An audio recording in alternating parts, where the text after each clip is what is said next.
साथियों, भारत देश में 3 नए कानून लागू हुए। भारतीय दंड संहिता की जगह भारतीय न्याय संहिता आई। दंड प्रक्रिया संहिता की जगह भारतीय नागरिक सुरक्षा संहिता आई और इंडियन एविडेंस एक्ट की जगह भारतीय साक्ष्य अधिनियम आया। अब ये तीनों ही कानून 1 जुलाई 2024 से प्रवृत्त है। तो हमारी कोशिश रहेगी कि हम इन कानूनों से जुड़ी जानकारियां आपको सरल और सहज भाषा में दे पाए। साथियों, आज हम जिस पहले टॉपिक पर बात कर रहे हैं वह टॉपिक है मानहानि का। आज की तारीख में कोई व्यक्ति किसी दूसरे व्यक्ति के ऊपर कोई लांछन लगाता है, कोई झूठा आरोप लगाता है, जिससे कि उस सामने वाले व्यक्ति की मान, सम्मान, प्रतिष्ठा और इज्जत को क्षति कारित होती है, तो ऐसी स्थिति में उस व्यक्ति की मानहानि होना कहा जाता है। कोई व्यक्ति यदि बोलकर, लिखकर, संकेतों के द्वारा, मुद्रित करके, प्रकाशन करके, सोशल मीडिया पे पोस्ट डाल के, यानी कि किसी भी तरह से कोई व्यक्ति यदि ऐसा कार्य करता है जिससे कि सामने वाले व्यक्ति की प्रतिष्ठा को नुकसान होता है और उसकी समाज में ख्याति को अपहानि होती है, तो ऐसी स्थिति मानहानि कही जाती है। और मानहानि की स्थिति में पहले भारतीय दंड संहिता की धारा 499 के अंतर्गत इसकी परिभाषा दी गई थी और 500 में दंड का प्रावधान किया गया था। लेकिन अब आ चुकी है भारतीय न्याय संहिता।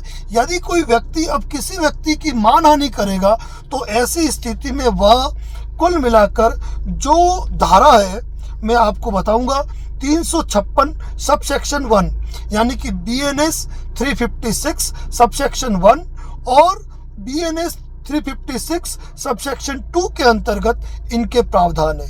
तो कहने का मतलब ये है कि यदि आप कोई व्यक्ति किसी के लिए कोई ऐसे शब्द का इस्तेमाल करता है जिससे दूसरे व्यक्ति की मान, सम्मान, प्रतिष्ठा को क्षति कारित होती है, तो यह भारतीय न्याय संहिता की धारा 356 सबसेक्शन 1 और 356 सबसेक्शन 2 के अंतर्गत यह अपराध की श्रेणी में आएगा।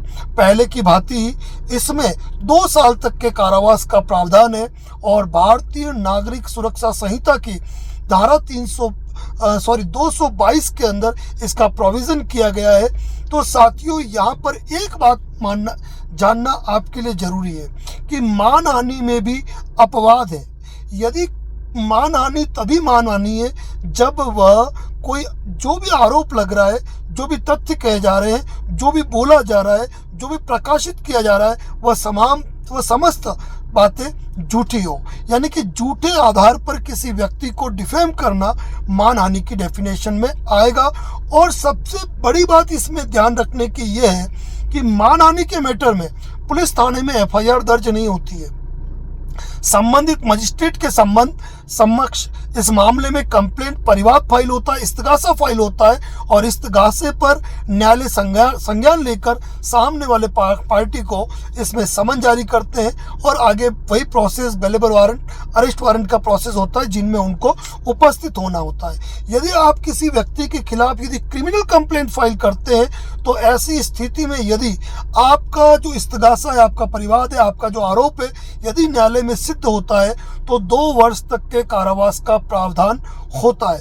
साथियों, यहाँ पर यह बात भी ध्यान रखना जरूरी है कि यह जमानती अपराध है, तो सामने वाला जब न्यायालय में उपस्थित होता है तो उसको जमानत का लाभ न्यायालय द्वारा दिया जाता है। साथ ही यहाँ पर यह भी जानना जरूरी है कि यदि कोई व्यक्ति मानहानि करता है और इस मामले में यदि कोई पक्षकार है, वह इस मामले में यदि सिविल सूट फाइल करना चाहता है, वह मानता है कि मुझे 1 लाख या मेरी जो हैसियत है वो 10 लाख की हैसियत है, 1 करोड़ की हैसियत है, तो वह उस आधार पर सामने वाले से क्षतिपूर्ति प्राप्त करने के लिए सिविल वाद भी कर सकता है।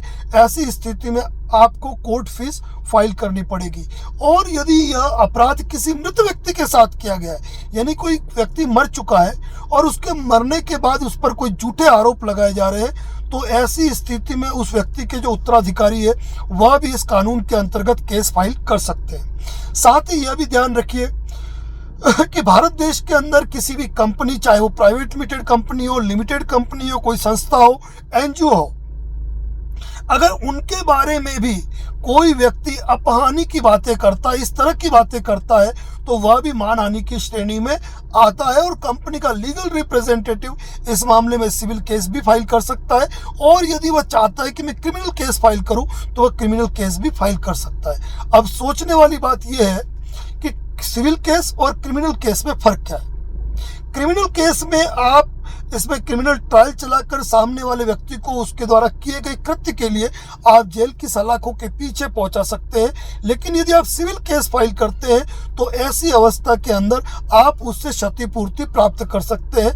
यह व्यक्ति पर निर्भर होता है, कंपनियों पर निर्भर होता है कि वह इस बारे में क्या सोचते हैं। साथियों, भारत के 3 नए कानून, भारतीय नागरिक सुरक्षा संहिता, भारतीय न्याय संहिता और भारतीय साक्ष्य अधिनियम के बारे में हम बिना कठिनतम भाषा का इस्तेमाल किए बगैर शुद्ध, सरल और हिंदी भाषा के अंदर आपको जानकारी देने की कोशिश करेंगे कि किस तरह कानूनों में बदलाव हुआ, किन धाराओं का परिवर्तन हुआ, किन चीज़ों को हटा दिया गया। यदि चैनल पर नए हैं तो सब्सक्राइब जरूर करें।